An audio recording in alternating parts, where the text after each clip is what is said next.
mensagem no livro do Eclesiastes que diz assim, que há embaixo da terra tempo para tudo.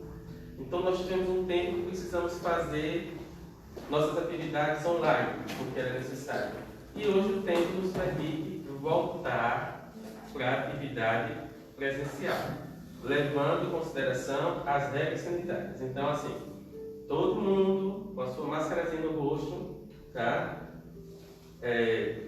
A gente colocou ali álcool gel para fazer a asepsia das mãos, pedir para colocar o celular no silencioso, né? Que é para a gente assim não se atrapalhar, e convidar vocês nesse momento assim a se desligarem um pouco dos afazeres da casa, da semana, para que a gente possa realmente absorver os conhecimentos da noite de hoje.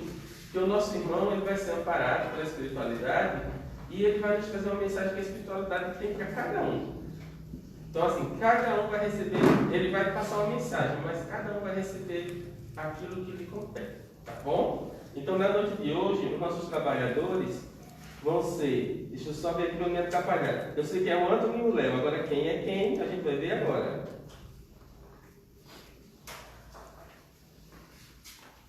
Prepara seu ambiente, Antônio.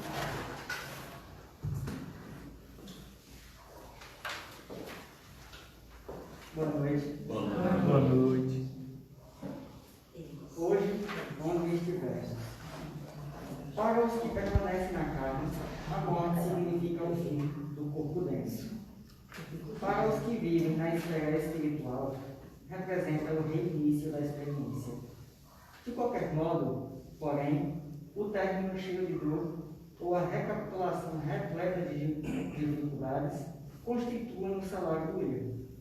Quantas vezes temos voltado aos círculos carnais em obrigações expiatórias, sentindo, de novo, a sufocação dentro dos veículos fisiológicos para tornar a vida verdadeira.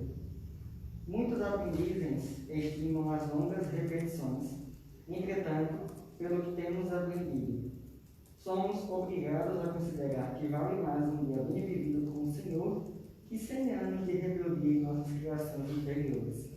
Infelizmente, porém, tantos laços grosseiros inventamos para nossas almas que o nosso viver, na maioria das ocasiões, na condição de encarnados ou desencarnados, ainda é o cativeiro a milionárias paixões. Léo.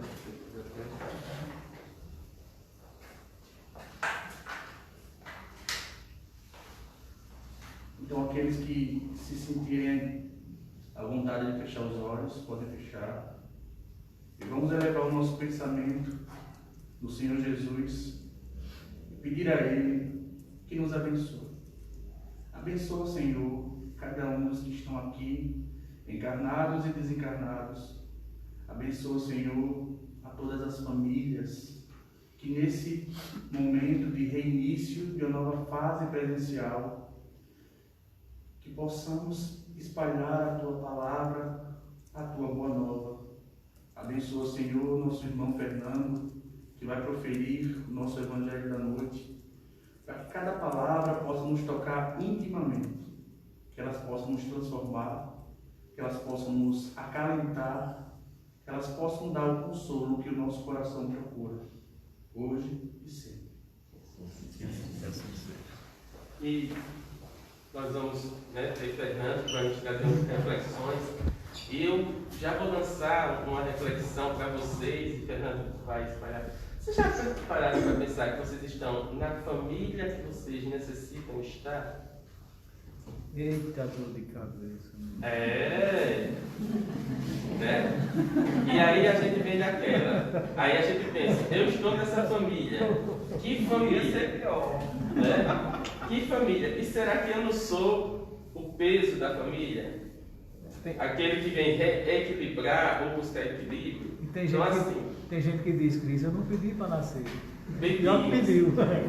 Né? Aquela música que diz, eu não pedi para nascer, não compete com a doutrina espírita. Então, o Fernando vai nos trazer, à luz da doutrina espírita, algumas reflexões sobre parentela, sobre família, sobre essas relações, né, que são tão íntimas nossas, e tem algo muito maior do que um simples nascimento carnal. É algo que transcende, que é espiritual. Vamos ouvir com bastante atenção, tá? Boa noite, né, a todos. É uma missão, né, falar um pouco sobre essa questão do parentesco corporal e parentesco espiritual. E é uma satisfação a gente retornar à nossa casa, né, depois de algum tempo. Eu começo com uma frase que foi postada por um companheiro. Ela não é espírita, mas já que nós vamos falar sobre família, a frase diz assim, né? Quando um aluno ameaça ou agride um professor, isso não condiz com um fracasso escolar, mas sim com um fracasso familiar. Pois é na família que se aprende a amar, a respeitar e fazer o bem a todos. A escola é apenas o espaço onde tudo que se aprende em casa é enriquecido com outros saberes. Tá? Essa frase não é espírita, mas eu achei interessante, já que nós vamos falar sobre a questão do parentesco, e nós estamos vivendo hoje uma situação, né, quem hoje está trabalhando diretamente com alunos sabe as dificuldades que têm vivenciado, exatamente porque muitos pais têm entregue essa responsabilidade de educar, né, exatamente para os professores, né, além da função que ele ainda tem de passar os conhecimentos de todo o trabalho, ainda tem essa questão do educar. E é interessante, nós encontramos no livro O Consolador, essa questão foi perguntada a Emmanuel, falando sobre a questão da mediunidade, mas eu achei interessante também para toda e qualquer situação que nós vivemos, que é a questão 404 deste livro Consolador, onde Emmanuel é perguntado se, né, como ele coloca aqui, deve o médium sacrificar o cumprimento de suas obrigações no trabalho cotidiano e no ambiente sagrado da família, em favor da propaganda doutrinária? Eu achei interessante, porque aqui a pergunta foi para os médios, mas serve para todos nós, né, que somos espíritas. Quando a gente fala, quando ele responde aqui, Emmanuel responde exatamente que o médium, ou nós, enquanto espíritas, deveremos, né, somente dar ao serviço da doutrina a cota de tempo de que possamos dispor entre os labores sagrados do pão de cada dia e cumprimento, né, dos elevados deveres familiares. Então, Emmanuel está nos mostrando aqui também, né, nessa resposta, o quanto é importante a família na nossa existência.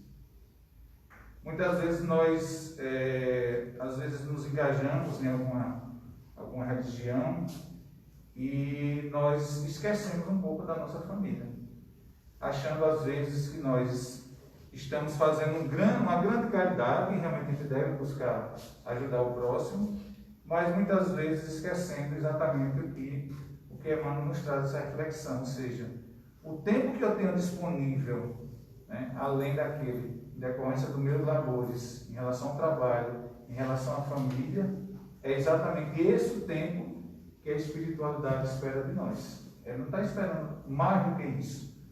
Então, muitas vezes a gente esquece, a gente fica se perguntando, né, já que a gente vai falar da parentela corporal e espiritual, muitas vezes se pergunta assim, qual é a minha missão na Terra? Porque geralmente a ideia que nós temos ainda de missão ainda é como uma coisa grandiosa, mas a palavra significa tarefa.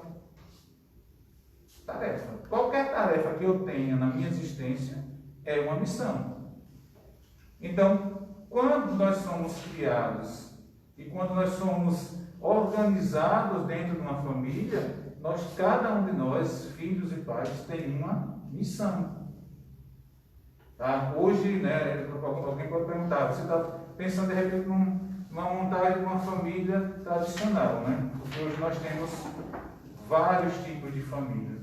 Mas independentemente se nós estamos falando sobre uma família tradicional, ou esses modelos que são criados hoje, mas os pais e os filhos, eles têm responsabilidades. Não é porque a família é formada por a mãe e um pai, ou a mãe e um filho e um pai, ou 2 homens, ou 2 mulheres, ou um casal tradicional, não importa. O importante é que a gente entenda a responsabilidade que nós temos enquanto espíritos imortais aqui nesse plano para buscar exatamente essa construção e essa mudança.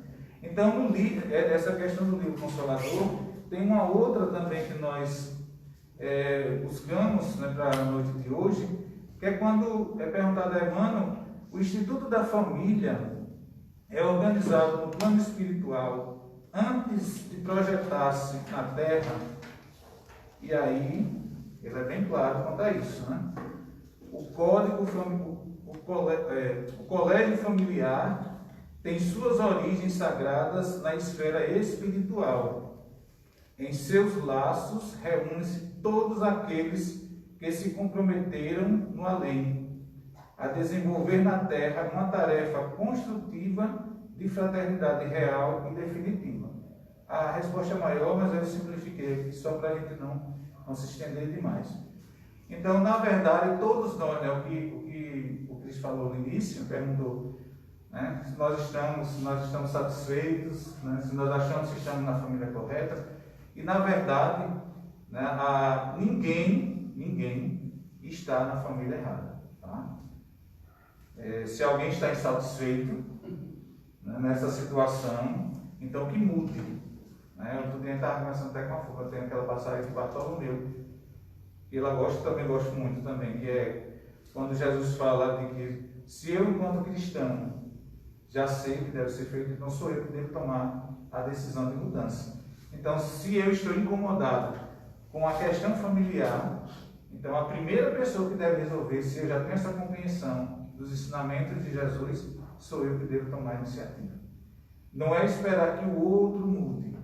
Eu tenho que fazer a minha parte, e por isso que Emmanuel é bem claro, né, quando ele fala aqui.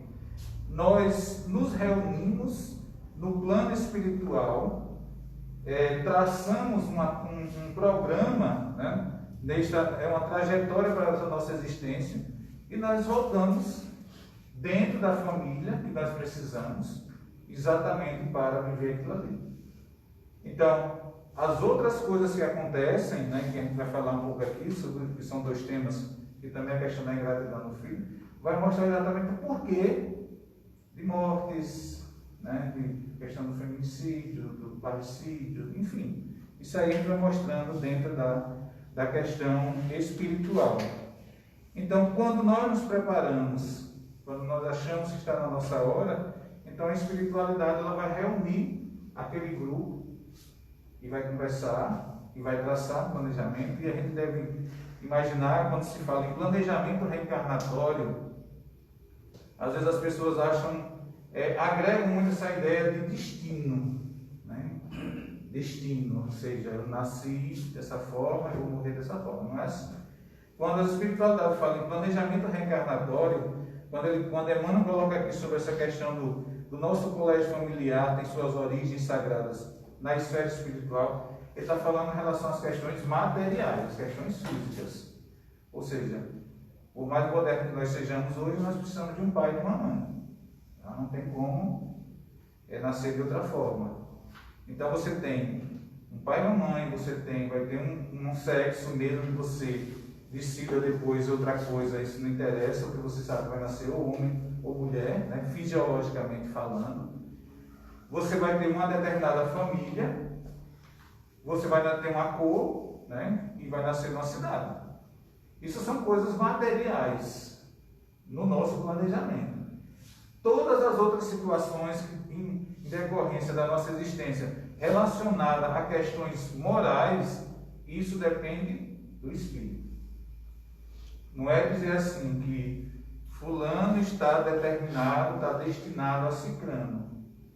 A gente tem que ter esse cuidado para não achar que é um belo dia, eu vou encontrar o príncipe ou a princesa, né, do meu sonho, a minha alma gêmea. Isso não existe, né? No próprio livro dos Espíritos a gente já foi debatida nesse livro Consolador também, a compreensão que a gente às vezes tem de alma gêmea, como se fosse outro pedaço. Na verdade, nós vamos encontrar pessoas na nossa existência para seguirmos um caminho. Então é só isso. Agora, quando se fala em planejamento, olhemos as questões materiais. As questões morais, nasceu, é suicida, é uma pessoa, digamos assim, enveredou pelo caminho de drogas, é um assassino, enfim, isso são coisas morais que você desenvolve pelas suas tendências. Não está, digamos assim, no seu planejamento reencarnatório que você vai ser aquele tipo de coisa.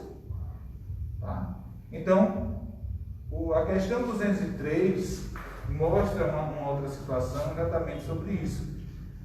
Quando Kardec questiona os espíritos, quando ele pergunta: transmite os pais aos filhos uma parcela de suas almas, ou se limitam a lhes dar a vida animal, a que mais tarde outra alma vem adicionar a vida moral? Então, o pai, ele dá apenas a vida física, certo? O nosso espírito, ele já existia antes da nossa existência, né? Eu acredito que todo mundo aqui acredita na sobrevivência do espírito, né? Então, sem isso, a gente não tem como entender todo esse processo. Então, o pai, ele gera o corpo físico. O nosso espírito, o que vai animar aquele corpo, ele já existia. Não existe, se alguém lê, se alguém vê, e às vezes parecem uns médicos aí meio loucos, não existe reprodução no mundo espiritual. Tá certo? Os espíritos, eles não se reproduzem no mundo espiritual, não. Somente Deus é quem cria o espírito. E dentro de algum entendimento que nós estudamos, até está sendo estudado no Livro dos Espíritos, nesse momento que é quando se fala dos 3 reinos. Então, toda aquela passagem, né, mineral, vegetal, animal, hominal, para a gente entender todo esse processo até chegar na fase hominal.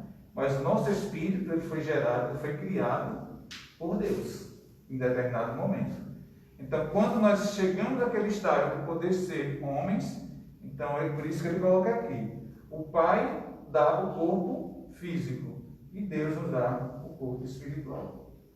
E por isso que ele coloca assim: nós encontramos pais extremamente ignorantes, no sentido de conhecimento às vezes, e filhos extremamente inteligentes. Como existe da mesma forma, né? Pais inteligentes e filhos ignorantes. Pais moralmente evoluídos e filhos inferiores no sentido moral. Porque não é o pai que vai dar essa condição, né? Tem até uma outra questão interessante no Livro dos Espíritos, e Kardec pergunta: se o pai rezar, orar, né, pai ou mamãe, para que venha um espírito iluminado, aqui no CDF, quietinho, bonzinho, né, para ser gerado por você, isso acontece? O que é que os espíritos dizem? Não. Nós vamos receber exatamente aqueles espíritos que nós precisamos para a nossa evolução. Seria muito bom, né? Eu quero desse jeito. Aí faz aquela listinha, né? Eu quero dizer quem trabalha, né? Pois é, bem... Na verdade, não. Nós atraímos, tanto é que às vezes assim, às vezes as pessoas assim: olha, fulano está pagando a língua, né? Falava mal de determinada coisa das pessoas. Não é que ele está pagando a língua, né? Na questão assim, ele atraiu exatamente aquilo que ele pediu. Ou seja, se eu tenho determinados preconceitos, se eu gosto, né, tenho uma língua muito afiada para falar mal de determinadas situações de alguém, o que é que eu vou atrair para a minha convivência? Espíritos, né, que vão reencarnar na minha família com essas características para lidar com isso. Então, o nosso pai, a nossa mãe, nos deu apenas a parte física. O resto, aí é com a gente. Né?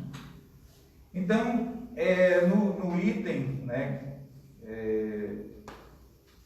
ele fala do parentesco corporal e parentesco espiritual. Ele coloca logo no início, né, do item que é explicado por Kardec, como se explica então esse vínculo entre pais e filhos. Tá? Então, como é que é escolhido? Como é que foi escolhido exatamente o pai e a mãe que eu tenho, né? Então, como é que vocês aqui, cada um foi escolhido? Então, na verdade, quando nós estamos prontos, né? Nós reunimos, a espiritualidade nos reúne e determina quem será nosso pai, quem será nossa mãe. Por isso que quando o Tom falou assim, não é que o jovem diz assim, eu não pedi para nascer. Na verdade, nós pedimos, não, nós imploramos, né? Nós só nascemos porque nós temos um pai e temos uma mãe. Então, como é que é escolhido? Então, são situações de simpatia ou situações de antipatia. São situações de necessidade, ou seja, se eu provoquei a morte de alguém, seja diretamente ou indiretamente, eu automaticamente eu crio um vínculo com essa pessoa e eu vou ter que devolver a vida àquela pessoa. E quando eu sublinhei aqui a questão das antipatias, porque em alguns casos em que os filhos desenvolvem antipatias em relação aos pais, nem sempre está relacionada a débitos do passado. Existe uma coisa que mesmo nós às vezes dentro da doutrina ainda não sabemos não, né? Às vezes não lembramos. Que o espírito ele não está preso dentro do corpo do bebê. Ele está preso através de um fio, né? Aquela questão de toda... Mas ele está entendendo o que está acontecendo. Então, quando uma criança é gerada e os pais não querem aquele filho, eles irradiam seus pensamentos, os seus sentimentos e às vezes até em palavras, o espírito ele capta aquelas informações. Então, muitas vezes o filho ou a filha tem uma certa antipatia pelos pais, nem sempre está vinculado à questão de for inimigo do passado. Pode ser simplesmente uma situação em que eu não queria, achava que não era aquele momento, e eu começo a dizer, e achando que o espírito não está ali ouvindo, mas ele está ouvindo. Tanto é que alguns psicólogos às vezes recomendam, quando a criança está dormindo, se for uma criança meio rebelde, sentar-se do lado da cama, conversar com ela enquanto ela dorme, porque na verdade o espírito ele está ouvindo essas informações. Então, o pai, como ele diz aqui, né, na questão 203, o pai ele fornece o corpo, ele vai atrair para o seu círculo familiar aqueles espíritos que precisam passar por determinadas situações e todo mundo se reúne. Né? Então, o corpo procede do corpo, o espírito procede do espírito. Não é o contrário, nem misturado. Né? Então, o pai e a mãe estão fornecendo aquele corpo para que aquele espírito consiga desenvolver as suas tendências. Então, o pai e a mãe têm um dever de educar. Por isso que eu peguei essa frase no início. Né? O pai, a educação é o trabalho do pai e da mãe. E, infelizmente, o que nós estamos vendo hoje é que muitos filhos eles são criados por outras pessoas. Né? Pela secretária, que seja, é colocado na escola. Né? O filho, hoje a gente tem às vezes casos de que o filho passa o dia todo dentro da escola, né? Quase não tem contato com os pais. Então, o nosso dever enquanto pai, em relação ao nosso filho, é auxiliar exatamente nesse desenvolvimento, tanto físico, intelectual, moral, mostrando a ele as questões morais e principalmente, né, a questão da prática do bem e direcionando esse espírito para as coisas boas. Então, às vezes não é a questão do muito tempo, pouco tempo, mas o tempo bem qualificado. Ou seja, eu tenho meia hora, eu tenho 1 hora com meu filho, então é uma meia hora, 1 hora com meu filho. Mas hoje em dia, geralmente, o que acontece? Eu estou em casa e eu estou no celular. Meu filho está ali. Então, eu nem esse pouco tempo que eu tenho, eu estou direcionando para a educação dele. Então, ele vai crescer, né, só gerado, ou digamos assim, alimentado por aquelas informações de computador, de internet, mas ele não tem um contato com o filho. E a importância, quando ele fala aqui do nosso desenvolvimento moral, a importância de nós sermos exemplos. Só palavras, só discursos, né, falar o que as pessoas devem fazer o tempo todo e não fazer aquilo ali, com certeza. O exemplo ele arrasta muito mais do que uma série de palavras. Então a gente fica dizendo uma coisa, né, que até aquela história de menino não pode mentir que é feio, aí eu minto na frente dele. Né? Olha, ele é errado beber, aí eu bebo, eu fumo. Então, na verdade, o que nós precisamos entender nesse processo é Eu tenho o corpo físico, o espírito está ali e ele traz uma série de informações que precisam ser trabalhadas. Então, como é que a gente forma essas famílias? Né? Pela união, né, de espíritos ligados anteriores, relações e simpatias que se expressam por uma afeição recíproca na vida terrena, ou pelo reencontro de espíritos afastados entre si por antipatias anteriores ou cumplicidade no mal. Então, na verdade, a gente às vezes, antes de conhecer a doutrina, e hoje nós estamos vendo frequentemente isso, pais tirando a vida dos filhos, né? Filhos tirando a vida de pai, marido tirando a vida de esposa, e aí você fica se perguntando, mas como é que você consegue? A questão da própria violência sexual, que muitas pessoas às vezes colocam como se fosse estranho, mas na verdade, a grande maioria, né, pelo menos o percentual chega em torno de 70% do que a gente encontrou, a pesquisa, são de pessoas de dentro da própria casa, ou seja, são pessoas da família.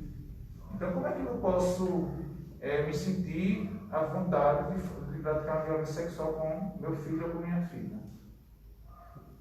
Se nós não tivéssemos esse conhecimento, não que o Espírito, né, como tem lá no Evangelho, lá daquele que trouxe o escândalo, não que o Espírito tenha a obrigação de fazer aquilo ali. Mas, de certa forma, nós entendemos, até ele traz aquela obra do André Luiz, no nosso lar, quando o André Luiz pergunta à mãe, né, sobre as amantes do pai, né? Disse, seu pai, nós vamos reencarnar, né? Seu pai vai primeiro, depois eu vou, e nós vamos receber as duas amantes como filhas. Então, às vezes a gente vê assim, aquele pai extremamente ciumento. A gente viu agora, tem pouco tempo, o caso de um pai que matou o namorado e a família da pessoa, né? Ou seja, chegar ao extremo, né? Isso é uma situação extrema. Então, às vezes a gente tem que entender como é que o pai pode ter ciúme da filha. Mas nós não sabemos a história daquela família, né? E a gente fica só, que tem a espiritualidade, os espíritos nos dão ideias, mas a gente não tem certeza de tudo isso. Mas com certeza não é por acaso. Não teria como um espírito que fosse criado nessa existência, juntamente com o seu corpo, ter determinados pensamentos e sentimentos em relação ao outro. E muito menos a gente vê pessoas geniais, né, e outras tão acanhadas, né, intelectualmente falando, se não fosse o processo de reencarnação. Então, como ele coloca aqui, dentro dessa nossa programação, nós vamos atrair espíritos por simpatia, e aí a gente vê muitas famílias, né, muitas mesmo se desgastando, porque na verdade são espíritos que não tinham tanta simpatia, na verdade são antipáticos, ou espíritos comprometidos de outras existências juntos, né? Como Emmanuel nos diz no próprio livro Vida e Sexo, nós atraímos para dentro do nosso lar aquelas pessoas, e aí a nossa determinação, ou seja, enquanto espírito, é que vai fazer com que ou eu mude a situação, ou eu simplesmente saia de casa, ou no caso de alguns extremos, como nós estamos vendo, a questão de mortes mesmo dentro do próprio lar. Então a gente está trazendo para dentro de casa, e a gente lembra sempre daquela passagem do Evangelho, quando Jesus falava do reconcilia-te com o teu inimigo enquanto estás a caminho. Não é tão bom que a gente tenha assim alguém que olha na plateia, né, diga assim, não tem muita simpatia com aquele cara de rosa, de máscara branca. Mas aí eu consigo resolver o meu problema nessa existência aqui dentro do centro, tranquilamente, convivendo. Ao invés de eu simplesmente, não resolveu, tá, tudo bem, não resolveu, vamos levar esse rapaz para dentro de casa, vamos nascer juntos na mesma família, né? Ou às vezes até como um pai, como uma mãe, né? Aquela mãe possessiva, castradora, né? Que fica ali na cola, né? De repente muda os papéis, ou seja, era mãe, era marido e mulher, agora assim, mulher e filho. Então, aquela mulher ali na cola do filho, que não larga do pé, aí você diz assim, mas como é que acontece? A mãe tão ciumenta desse jeito, toda nora não presta. Aí você diz assim, como é que isso acontece? Tem uma justificativa. Não é por acaso que isso acontece. Então, nós estamos trazendo, né, sempre para dentro dos nossos lares, exatamente as pessoas que nós ajudamos ou prejudicamos.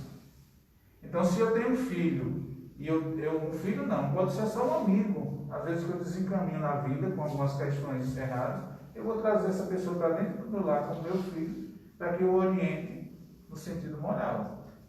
Então, ninguém na nossa existência surge por acaso, então, foi um acaso. Mesmo uma relação fortuita, quando se há um processo de gestação, o espírito que vai ser gerado ali, a criança vai ser gerada, o espírito tem uma relação com aquelas pessoas. Não é por acaso que estava passando algum espírito, ele pega isso aí e bota. Não é assim que funciona. Nós sabemos exatamente quando a gente estuda no próprio livro dos Espíritos as relações que existem e que precisam ser formadas essas famílias. Então, perguntado ao próprio Evangelho, né? Podemos então ter inimigos do passado como filhos? Ou como temos, né? Assim. Daí, né? Uma das finalidades da família terrena. Então, por isso, mais uma vez lembrando, o reconciliar-se com o inimigo enquanto estamos a caminho.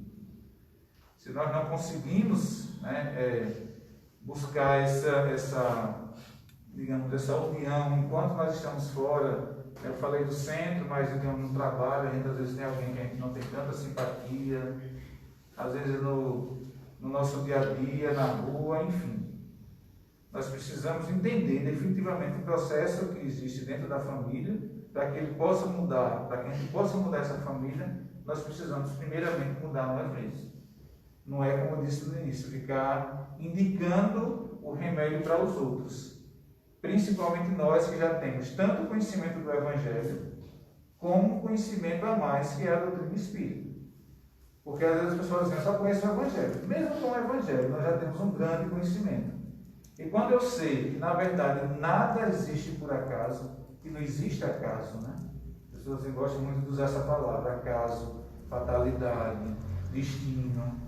Mas dentro da doutrina nós aprendemos a ter responsabilidade. Tudo que nos acontece é provocado por mim. Mesmo que venha através de outra pessoa, eu não vou ser atingido ou eu não vou ser ofendido por alguma coisa que não tenha sido causada pela minha própria pessoa. Se eu não preciso passar por determinadas situações, eu não passo. Então, outro dia uma pessoa falando que a família era extremamente preconceituosa com crianças especiais. Né? E aí o que acontece com a neta? Especial. Tá? Então a gente vai atraindo para dentro do nosso ambiente familiar exatamente os personagens que são necessários para essa nossa mudança. Então que a gente consiga, né? Ninguém me ama, ninguém me quer, meu pai é assim, minha mãe é assim, meu esposo, enfim. São pessoas, são espíritos que nós estamos juntos para exatamente mudarmos. Então, Kardec coloca que há duas espécies de famílias, né? Como ele coloca no próprio texto. Aquelas famílias pelos laços espirituais e as famílias pelos laços corporais. Eu sempre lembro uma historinha que um expositor falou de uma pessoa que disse que suportava a família, né? Mas encontrar a família espiritual dela quando desencarnasse. Quando ele desencarnou, ele encontrou a família espiritual. Era a família material. Porque às vezes a gente tem assim uma ideia de que eu sou uma pessoa boa. Né? Fernando é uma pessoa boa. Então eu merecia ter pais maravilhosos, eu merecia ter irmãos muito bons, não tem problema nenhum, todo mundo ser muito harmonioso. Só que eu não sei das minhas existências anteriores. E eu não sou essa pessoa tão especial, tão maravilhosa. Né? Eu tenho todos os defeitos possíveis que a gente está trabalhando nessa existência. Então nós vamos atraindo aquelas pessoas, né? Como ele coloca aqui. Será que a minha família que eu sou hoje, ela também é material e espiritual? Isso só o tempo vai dizer. Mas não é porque eu estou nessa dúvida que eu simplesmente vou abandonar esse pessoal. Como a gente está vendo também na questão dos abandonos a idosos. Às vezes o pai e a mãe cria aquela criatura com tanto cuidado a vida toda, quando chega no final, né, o momento em que é o retorno, porque na verdade é isso, nós temos digamos assim, essa obrigação com os nossos pais, Na verdade, a gente tem definitivamente que entender que nós filhos temos obrigações com os nossos pais, mesmo que eles sejam o mais chatos possível, mas isso não interessa. Então, quando chega o momento do retorno, é a hora em que a gente abandona. Eu quero a minha independência, eu não aguento, é chato, enfim. Cada um sabe exatamente o que está vivendo e o que está sentindo e sabe o que irá, né, se produzir durante a sua existência. Então, essa definição que é feita pela espiritualidade desse item, né, que Kardec nos traz, é exatamente isso. Cada um está na família que precisa estar. Cada um tem os filhos, o esposo, a esposa, ou pais, exatamente que procuraram, mereceram, que desejam ter para o seu crescimento, principalmente quando se fala de pai, mãe e filhos. Porque hoje a gente tem assim, 3, 4 vezes você casa durante. Na espiritualidade eu planejei que nessa existência eu ia casar 3, 4 vezes também não, né? Aí a gente já tem.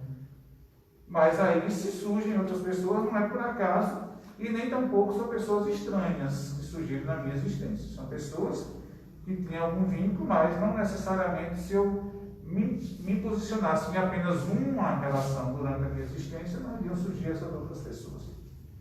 Mas às vezes as pessoas também levam tudo ao pé da letra, né? Então eu casei com um desses artistas aí que casou acho que mais de 10 vezes. Está na minha programação casar. Não, também não é assim. O que nós vemos às vezes é que é mais fácil, pelo menos a princípio, você buscar o novo. Eu lembro sempre de um companheiro que diz assim, você para para casar de novo, você vai começar tudo de novo, conhecer a pessoa, mas não, fica com que está mesmo, então segue o caminho, né? Então, muitas vezes as pessoas buscam o que é mais fácil. Então termina colocando na mente assim, não, aquela pessoa, não encontrei na minha alma agenda, eu vou buscar outra. Não, vou buscar outra, eu vou buscar outra. E você vai passar a sua existência toda buscando essa pessoa perfeita, ou o seu complemento, que não existe. Porque nós somos únicos, nós não temos cópia. Né? Cada um é você mesmo.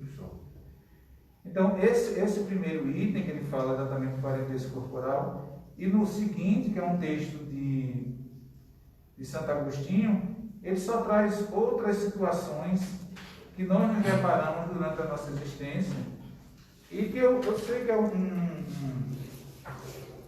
como é um texto que eu não queria deturpar, né? E é pequeno, e ainda tem mais alguns minutos, eu gostaria de ler ele na íntegra para vocês, que está no livro O Espírito da Verdade, que é uma psicografia do Chico, do Valdo Vieira, são vários espíritos. Ele não se identifica, ele assina como J, exatamente para não identificar o problema, e o texto chama-se exatamente Carta a Meu Filho. Como nós vamos falar de ingratidão dos filhos, o rapaz faz assim. Então ele fala assim: meu filho, dito esta carta para que você saiba que estou vivo. Quando você me estendeu a taça envenenada, que me liquidou a existência, não pensávamos nisso, nem você e nem eu. A ideia da morte vagueava longe de mim, porque esperava de suas mãos apenas o remédio anestesiante para a minha enxaqueca. Entendi tudo, porém, quando você, transtornado, cerrou subitamente a porta e exclamou: morre, velho. As convulsões que me tomaram, de improviso, traumatizaram minha cabeça. Era como se a afiada navalha me cortasse as vísceras num braseiro de dor.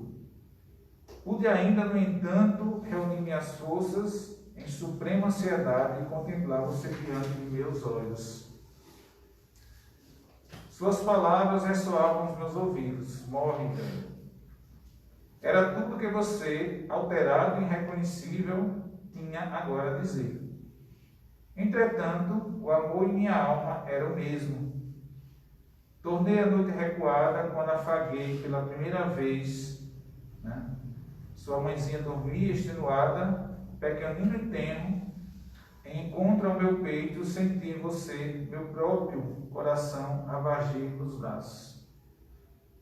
E as recordações desfilaram sucessivas, as festas de aniversário, os bolos coloridos, enfeitados de velas, que seus lábios miúdos apagavam sempre numa explosão de alegria, rememorei nossa velha casa, a princípio humilde e pobre, que meu suor convertera em larga habitação, rica e farta, expulsando muitas vezes, crianças tenras e maltrapilhas do grande jardim de inverno, para que nosso lar fosse apenas seu.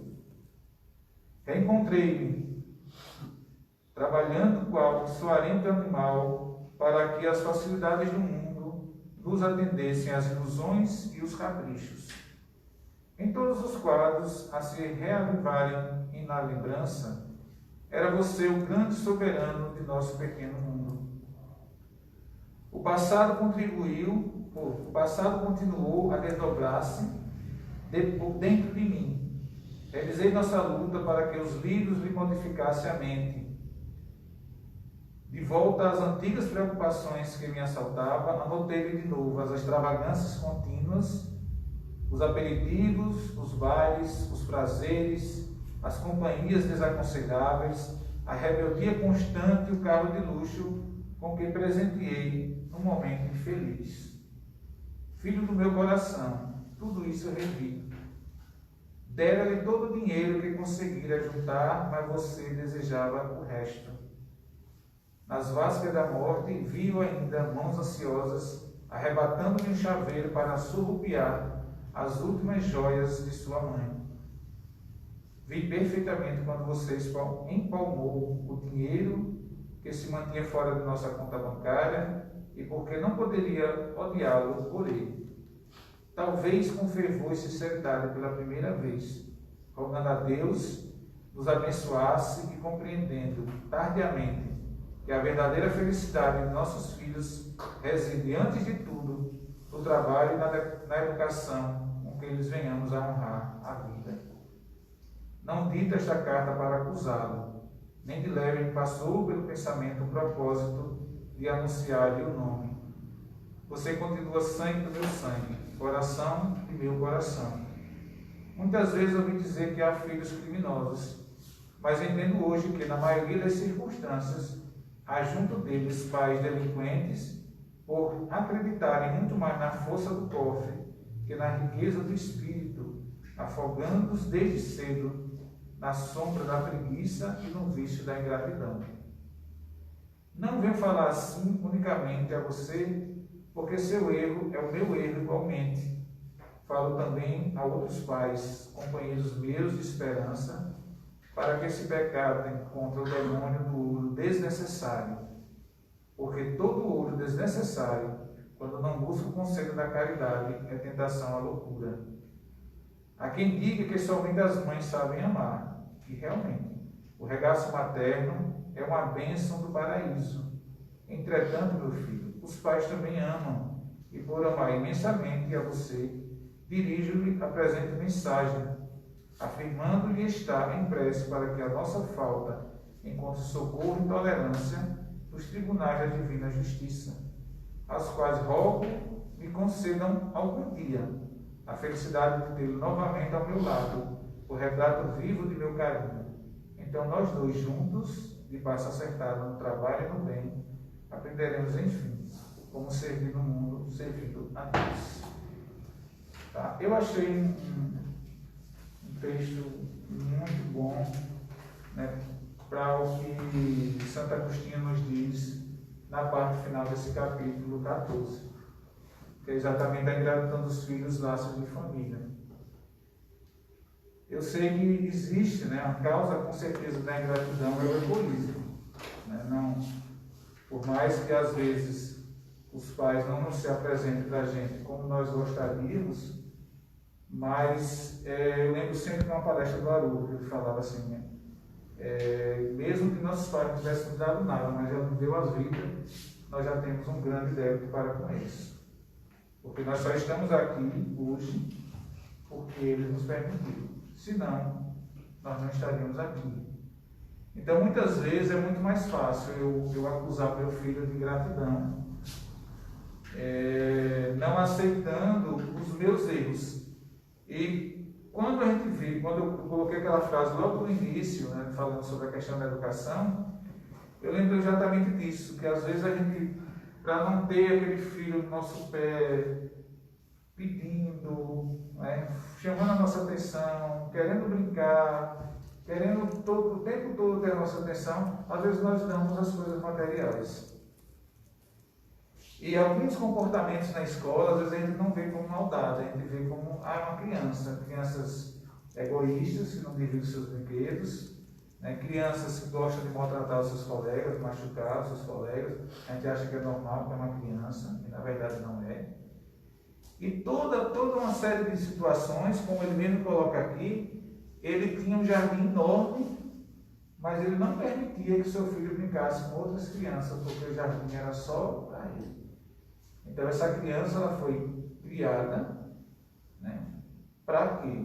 Para ela entender que o mundo era dela. Então ele mesmo disse que o erro não era só do filho, naquele momento, o erro era dele também. E é isso que Santo Agostinho também nos traz nessa mensagem da ingratidão dos filhos, laços de família, exatamente porque muitas vezes a gente tem a oportunidade, recebe em nossas mãos um determinado espírito, e como eu falei na questão do livro dos espíritos, a gente não tem que rezar para pedir um filho CDF, todo certo, não, que isso não vai acontecer. O que vier é porque nós merecemos e está dentro do nosso planejamento. Então nós temos que nos esforçar para entregar, ou seja, para devolver a Deus de uma forma melhor. Não é simplesmente abandonar. E assim, às vezes quando as pessoas falam sobre a questão da adoção, pelo menos é uma ideia que me vem sempre, que mesmo que existam pessoas que estejam adotando hoje, mas a obrigação primeira é de quem gera. Tá? Raríssimos casos, até hoje, dentro do que a gente teve a oportunidade de ler, só encontrei no livro E a Vida Continua um caso específico em que a adoção ela foi algo programada já para que aquele espírito, aquela criança fosse entregue a um outro casal. Mas em tese, né, os pais e as mães, elas que geram, que deveriam estar cuidando das suas crianças. Tá? E graças a Deus tem muita gente hoje com uma ideia diferente e estão adotando. Mas a obrigação primeira é de quem gera. Então, dentro desse processo, às vezes a gente vê situações de ingratidão, né? E a gente às vezes, nesse próprio período mesmo de pandemia, a gente vê no outro dia uma reportagem, né, os vários órfãos que vão deixar depois que passar esse processo da pandemia. E a gente, se não tivesse essa compreensão da doutrina, a gente não entenderia por que algumas pessoas, inclusive eu vi o caso de um bebê, né, que perdeu os pais. Como é que você reencarna? Como é que alguém reencarna para ter o seu pai e a sua mãe até, né, eu posso dizer assim, meus pais têm 79, têm 81 anos, e você tem pessoas que têm, basicamente é gerado e ficam órfãos. Qual seria o processo em que Deus escolheria assim, você vai ter a oportunidade de ter seus pais até determinada idade, né, ou até 100 anos, sei lá quanto tempo for, tem gente que chega a mais de 100 anos, e você não vai ter direito a ter pai, não tem direito a ter mãe. Uma vez eu vi uma mensagenzinha, uma historiazinha, que diz assim: tudo que eu reclamo eu perco. Né? Tudo que eu reclamasse na minha vida ia sumindo. Era uma mensagem que é mais ou menos isso que acontece na nossa existência. Todos nós recebemos talentos. Né? E aí, quando a gente fala de talentos, às vezes a gente acha que só talentos seriam as nossas habilidades. Mas os nossos pais são nossos talentos também. Tá? Então, se eu não valorizo aquilo que eu tenho, se durante a minha existência eu só faço reclamar do que eu tenho e eu não faço absolutamente nada para mudar aquela condição, então, infelizmente, por essa ingratidão, que é um dos pontos, às vezes eu tenho, como eu preciso nascer de um casal, eu nasço, e de repente eu sou colocado no mundo sem um pai e sem uma mãe. Eu acredito que algumas pessoas que devem saber, existem alguns abrigos em Arapiraca, ou trabalham com bebês, ou trabalham com crianças de uma certa idade, e aí você diz assim, mas por que essas crianças exatamente estão sendo criadas em abrigos? Então não são todos os casos, evidentemente, que a gente não tem que generalizar tudo, mas quando eu não valorizo aquilo que eu tenho, infelizmente eu tenho que aprender a perder temporariamente para aprender a valorizar. E é essa a mensagem que Santo Agostinho nos traz nesse parágrafo, né, quando ele fala exatamente quando ele diz a explicação que se pode dar da ingratidão dos filhos com os pais. Quando não existe uma relação dessa existência, ou seja, quando não foi causada a minha ingratidão, não foi causada nessa existência, onde é que eu vou buscar essa resposta? Exatamente em outras vidas. Muitas situações que nós nos deparamos hoje não teriam resposta nessa existência, como ele mesmo diz no texto. Mas quando nós vamos olhar as nossas existências anteriores, quando a gente olha o nosso comportamento às vezes em não valorizar aquilo que nós temos, infelizmente, temporariamente, como diz a própria parábola dos talentos, eles desaparecem temporariamente para que eu aprenda a valorizar. Muitas mulheres não conseguem gerar filhos, né? Ou seja, eu não soube valorizar a maternidade, eu não soube valorizar. Eu falei mulher, mas homens também, né? Porque geralmente quando se alimenta a questão do aborto, né, a ideia é como se só a mulher fosse a prejudicada, né? O homem também não fosse ter nenhum prejuízo em relação às suas atitudes quando ele é conivente com a questão do aborto. Então, tudo aquilo que eu não valorizo, tudo aquilo que eu sou ingrato, né? Aqui está falando de filhos em relação a pais, mas tudo aquilo que eu sou ingrato, porque na verdade eu sou um filho de Deus. Então, o que eu tenho hoje, eu tenho que agradecer e buscar o meu melhor. Não é ficar só reclamando da vida, que eu não tenho isso, que eu não tenho aquilo.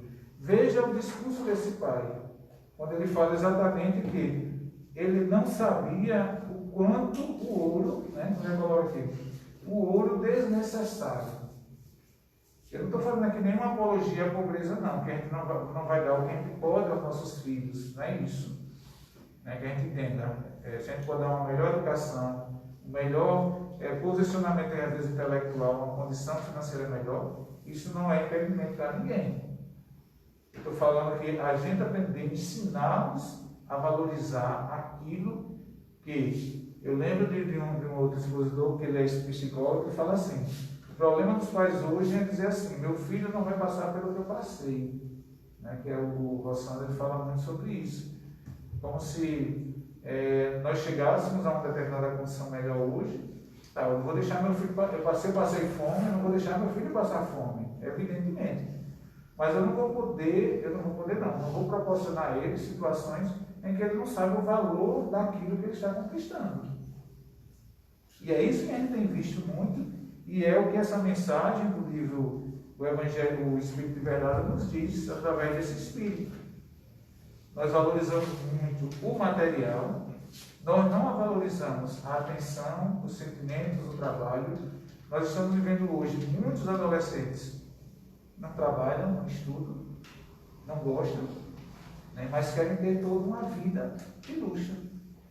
E às vezes os pais não têm essa condição de dar essa vida de luxo. E às vezes faz o impossível para proporcionar, não. Tem que ensiná-lo a ter disciplina. Para ter, se ele quer tanto, então trabalhar, estudar para buscar aquilo ali. Então, essa ingratidão que é reforçada aqui nesse item, exatamente a gente tem que entender que não é só culpabilizar o espírito enquanto filho, mas o que eu, enquanto pai, estou fazendo, né? Então, a todo espírito é dada a oportunidade de encarnar como familiar daqueles, né, a quem a gente já tenha desprezado. Então, é exatamente isso que a gente viu anteriormente, e o que ele coloca também nesse item, que ele diz que certamente sim, porém somente os espíritos com algum progresso é que desejam enfrentar essa provação. Então você imagine alguém que você perturbou, alguém que você prejudicou, e você vai reencarnar, ou foi prejudicado, você vai renascer exatamente naquela família. Muitas vezes as pessoas dizem assim, eu queria lembrar o que eu fui. Será que seria interessante? Tá?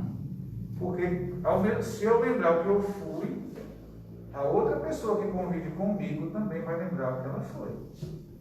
Não é uma coisa só, não, só eu quero lembrar, você não vai lembrar. Então, Então, na verdade, eu lembrando aqui, né, nessa parte, lembrando da personagem do livro Renúncia, né? Alcíone. Quantos de nós conseguiria conviver na casa da madrasta, né, com o pai, né? O pai não sabia que ela era filha, cuidando depois da madrasta, sabendo que ela foi a responsável pela destruição da sua mãe, do casamento dos seus pais, e ela cuidar daquela pessoa com o maior carinho, não se sentindo ofendida. Quantos estão aqui no nível de passar por aquela situação? Então é mais ou menos isso que a gente tem que entender, né? É quando os espíritos assim, como é que o espírito vai reagir quando é colocado numa família que o prejudicou, né? Quando ele fala dessa questão da ingratidão, de acordo com a disposição do espírito. Ele pode fazer o que nós estamos vendo em alguns casos hoje, né? Como eu vi recentemente um filho aqui, porque o pai tinha uma nova herdeira, ele tocou fogo na casa e matou o pai, a mãe e a herdeira. E a irmã dele também, né? Para que ele não dividisse a herança. Ou nós vamos nos deparar assim com, poxa, meu pai não é tão boa, mas a gente vai conviver, minha mãe é assim, meus irmãos. Mas eu vou ajeitando as situações, né, para que as coisas melhorem. Porque a gente tem que entender o seguinte: se eu fugir dessa responsabilidade, na nova existência não é assim, eita, não gostei nada daquela família. Na próxima eu quero uma outra família. Olha, eu vou escolher aqui, viu? É fast food, né? Daqueles totem não, né? Que a gente vai escolhendo como é que quer. Não é assim que funciona. Se eu não conseguir me harmonizar com as pessoas dessa existência, o que é que acontece? Voltamos todo mundo juntinho novamente, no mesmo lar, com as mesmas pessoas, para que a gente continue esse processo de construção. Então não adianta a gente fugir das responsabilidades. Não adianta a gente querer, como a gente tem aquele ditado, né? Empurrar, né? Empurrando com a barriga, ou jogar o lixo embaixo do tapete. Nós, enquanto cristãos e espíritas, né, com conhecimento da doutrina de vidas, né, a gente tem que entender que quanto antes nós resolvermos essas pendências, melhor para a gente. Não é pensar assim, não, estou melhorando a vida da pessoa, não, estou melhorando a minha existência. Quando nós falávamos anteriormente da questão do reconciliar, quando eu perdoo, quando eu me harmonizo com as pessoas, o primeiro beneficiado sou eu mesmo. Quem perdoa, liberta, se liberta. Quando eu odeio, quando eu alimento sentimentos negativos, eu só fico mais preso a esse relacionamento. Então, quando eu perdoo, quando eu me perdoo, quando eu me permito algo positivo em relação àquelas pessoas, eu estou fazendo bem a mim mesmo. Quantas doenças nós estamos vendo hoje, psicoemocionais, muita gente. E às vezes as pessoas não falam, claro, porque como é que eu posso, enquanto espírita, dizer assim que eu odeio meu pai? Eu odeio minha mãe, não gosto dos meus irmãos. Eu não posso, porque eu sou uma pessoa cristã, né? Eu vou dizer isso no centro. Mas eu alimento aquele sentimento dentro de mim. Então, às vezes, a gente desenvolve uma doença, seja ela emocional, ou material, ou física, né? E aí a gente diz, mas como é aquela pessoa tão boa no centro, mas por que aquela pessoa tão doente? Porque interiormente ela só alimenta coisas ruins. Então não é que a gente não é que vai acontecer uma mudança de uma hora para outra. Não é que as coisas vão virar um mar de roda na nossa família de uma hora para outra. Mas se eu quero e eu devo querer uma mudança, eu é quem tenho que tomar a iniciativa. E lembrando, né, o que nos diz os Espíritos, não vou mudar de família, não vou buscar uma outra família enquanto eu não resolver tudo. Tudo. Né? Então, lembrando do Evangelho, não sairemos daqui até que a gente pague o último centímetro. Eu acho que todo mundo deve estar lembrado. Isso não foi o Espiritismo que disse, não. Isso está lá no Evangelho dito por Jesus. Então, enquanto eu não me harmonizar, enquanto eu não entender o meu papel dentro da minha família, eu vou continuar indo e voltando naquele mesmo ambiente. Então, esse capítulo, né, está finalizando, né, que é o honrar pai e mãe. E, como eu disse no início, a doutrina ela nos coloca de forma bem clara as nossas responsabilidades perante a nossa família e, principalmente, a nossa principal e primeira grande missão, grande tarefa nessa existência é a nossa família. Porque quando nós conseguimos harmonizar os lares, cada um buscando harmonizar, nós vamos ter uma sociedade harmonizada. Todos os escândalos que nós estamos vendo hoje, elas partem de dentro da família. Então, muitas vezes a gente fica debatendo teorias lá fora, mas elas precisam ser aplicadas dentro do nosso lar.